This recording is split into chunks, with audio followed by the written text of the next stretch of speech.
You ask Tiger to solve. This deals with linear equations with one unknown.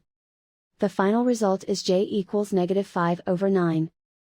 Let's solve it step by step. Simplify the expression.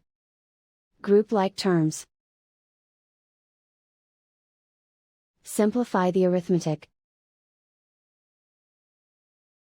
Group all constants on the right side of the equation.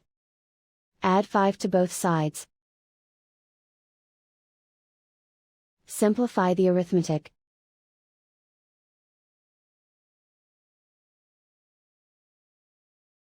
Isolate the j. Divide both sides by -9.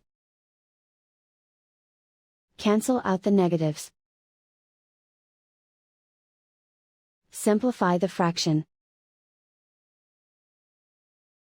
Move the negative sign from the denominator to the numerator. And so the final result is j equals -5/9.